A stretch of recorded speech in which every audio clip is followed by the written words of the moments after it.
Thanks, Sudarshan, for those stock ideas. Minute left for the market to open. Gautam Trivedi, head of equities at Religare, has joined in. Gautam, good morning. Good rally over the last 7 days. Is there more ahead, or you would start getting cautious? I think let's be practical about what's really caused this rally. The rally, I think, has come through because of the fall in the price of commodities, driven mostly by oil and gold.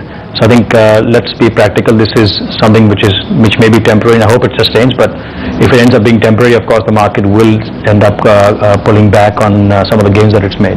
So I think it's primarily a commodity-driven move.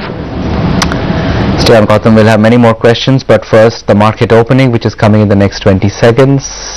Pre-opening looked a bit softish, just around 5,900, with stocks like Hero MotoCorp, Dr. Reddy, Reliance under small bits of pressure. So let's see how the opening turns out. There will be some result reactions as well. And Asian Paints will probably react well to that stock split news. So here come the first rates on the Nifty now. 5,900, almost exactly down 12 or 13 points. The Sensex is down 30 points. So quiet opening, nothing wrong with 10 points down after moving 80 points higher yesterday. So now down 17 points or 18 points on the index, down 40 points on the Nifty. Here are the losers. JSPL down 2% after disappointing earnings. Hero MotoCorp ahead of what could be dispiriting earnings, also down a couple of percentage points. IndusInd Bank, Bank of Baroda, ICICI Bank are seeing some profit taking after yesterday's very big move higher. HCL Tech and TCS continue to drift lower, so no joy from IT yet. And you've got HUL, which is not looking great this morning.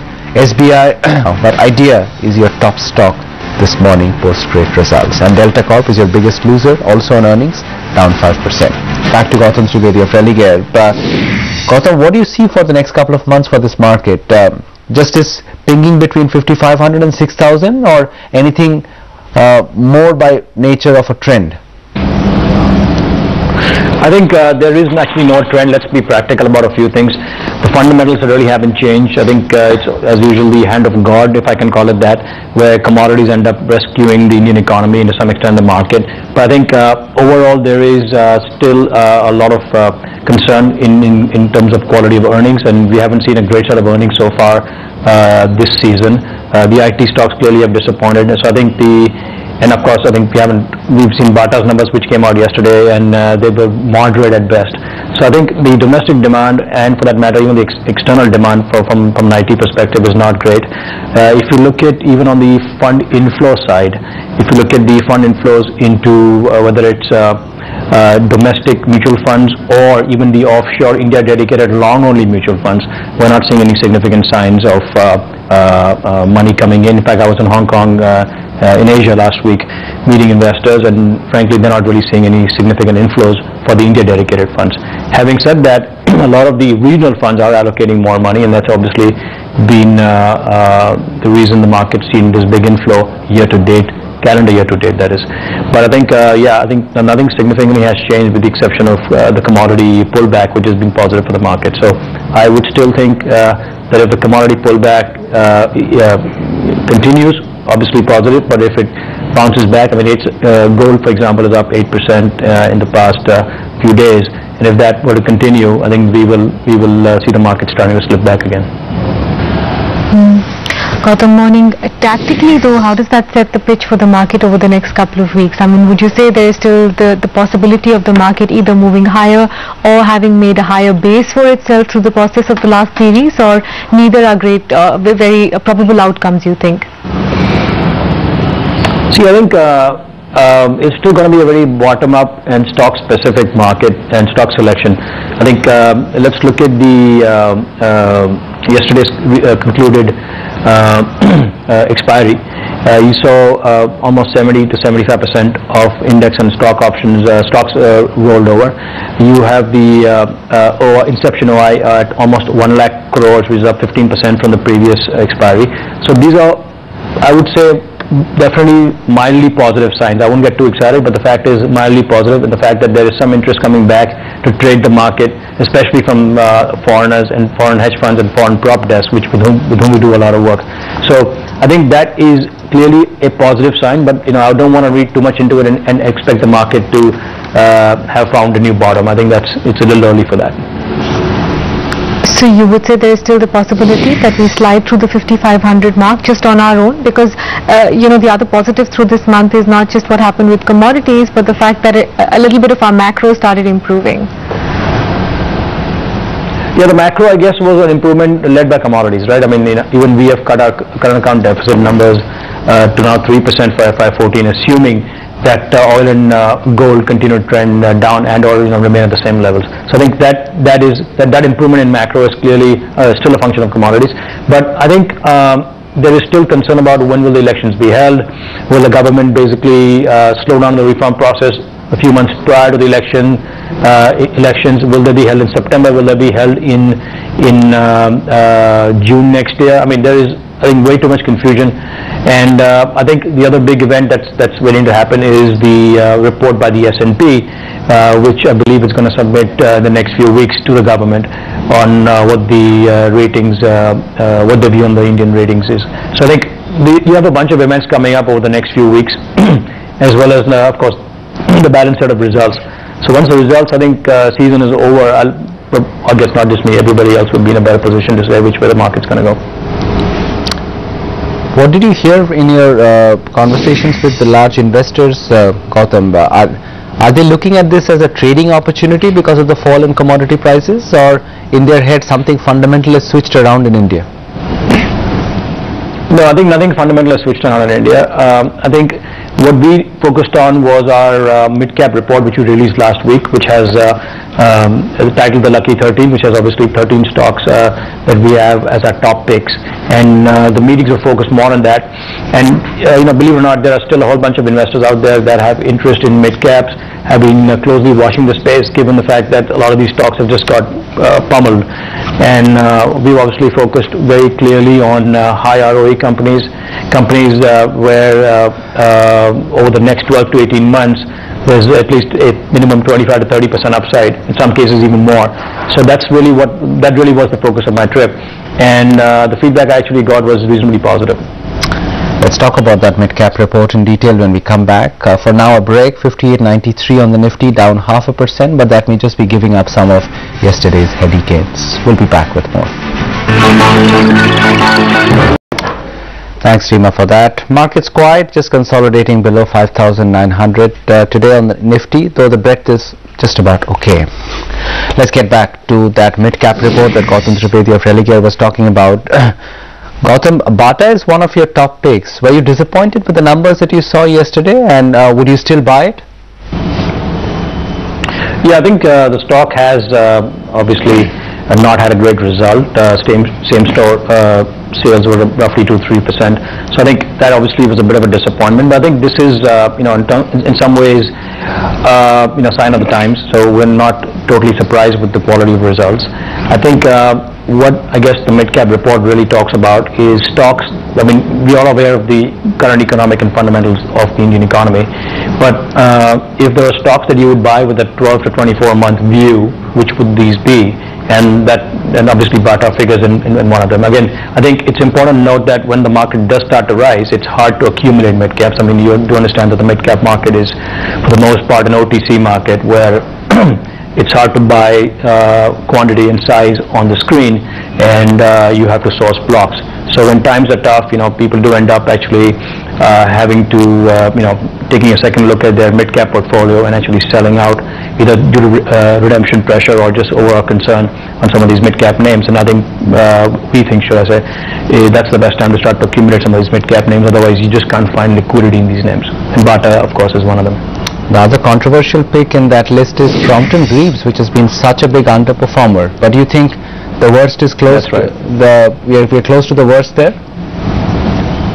I like what you say, that it's a controversial pick. I don't know how you characterize controversial, but I think in some ways we've been the most persistent with respect to Crompton Greaves from a sell side firm. We've had a buy on the stock for the last about now 9 to 10 months, and I think the call clearly hasn't played out. And the question really is, will this be the final quarter of pain and does the stock really start to turn around? Now, we have enough evidence to think that their European operations, which have been the root cause of their problems, have actually started to turn around. We're seeing significant improvement in their European operations. Of course, the domestic story is obviously more dependent on the domestic economy, but I think that single event in that company, i.e. the European operations, could significantly change the earnings profile of this company. We have a 250% earnings growth this year as an FY14, so it's coming off a very low base. And in terms of valuations, it's extremely attractive. I think the stock's near a 5-year low. So I think if you marry these two, that's the reason we continue to recommend the stock as a buy and remains one of our top mid-cap picks. From that same list, Gautam, there's also Bank of India, which has had a difficult couple of quarters, to put it mildly. How come you picked this mid-cap PSU bank? Yeah, I think good question, because we wanted to pick one bank among the PSUs, and obviously went around the table figuring out which would be the right one. I think our analyst Siddharth Teli likes this bank a lot. There's a new chairman whom we spent a lot of time with, new CMD, and he is convinced that she's actually going to do a great job with this bank. So I think it's more to do with really timing and valuation, where really you have confidence, and that's really where Bank of India fits in.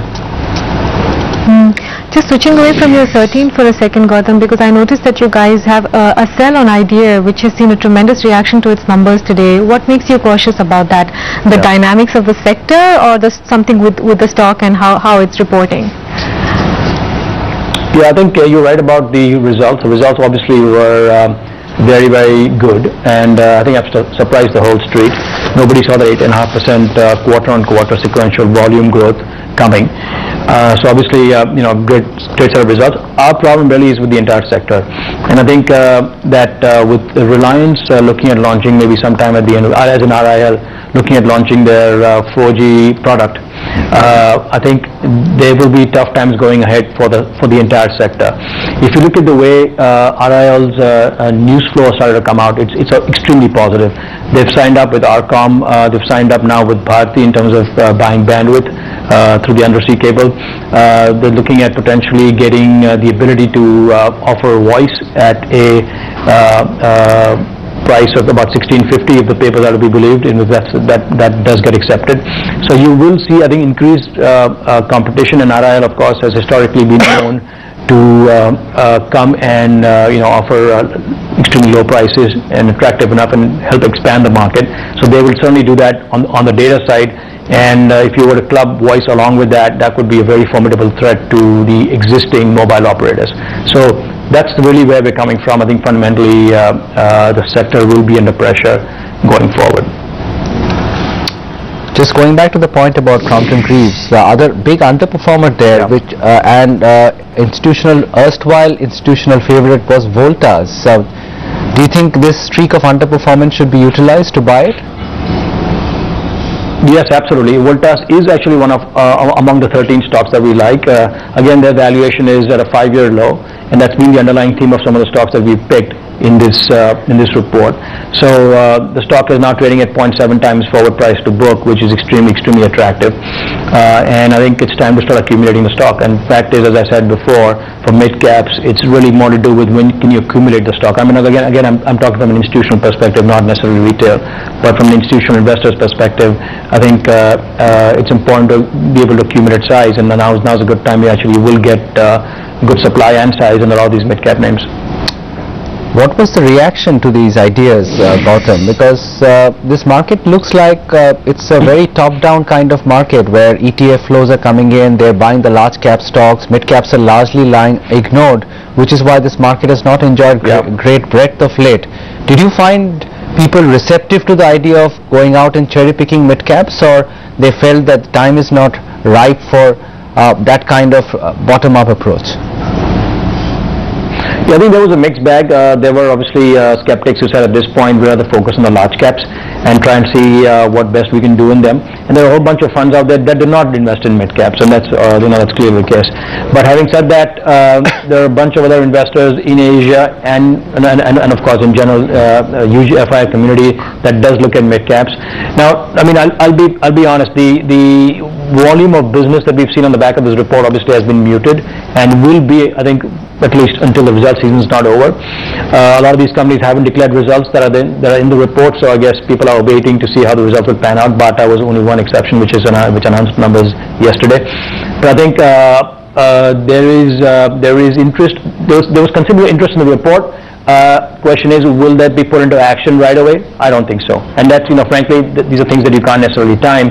But I think we will continue to flag the mid-cap space, continue to flag opportunities in the mid-cap space to our investors. And I think this is only one of the many reports that you will see coming out from Religare.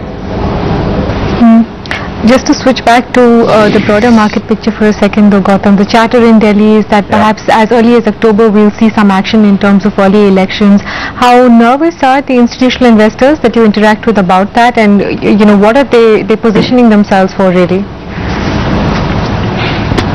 I think there's not that much nervousness about the elections. I think a lot of people did ask whether Modi or Rahul Gandhi from their respective parties will be announced as PM candidates. Obviously, I don't have an answer to that. But the fact is, I think if you see clarity on that, I think that would be a step in the right direction. Of course, politicians couldn't be bothered about what I have to say. But the fact is, that would, I think, to some extent end the debate on whether Modi is going to be able to will be a PM candidate or not. But I think whether the elections are held in earlier or in June is really not that much of a deal. I think people are still focused on what the potential outcome could be and the permutation and combinations that could emerge post the results, which obviously nobody has any clarity on. I mean, even the election polls haven't started to try and predict that. But fact is, you will see, I think, more action closer to the election time in terms of fund flows. I think, assuming of course the fundamentals don't improve between now and then. Okay, Gautam, we'll leave it there. Appreciate you joining in today. We hope this earnings season has some validation of some of your 13 picks. Let's see. Haven't seen the numbers from companies like Crompton yet. But the market's doing very, very quiet today, down about 20 points for the Nifty. Mid-caps doing better. Here's a couple of trading ideas from Sudarshan Sakhani.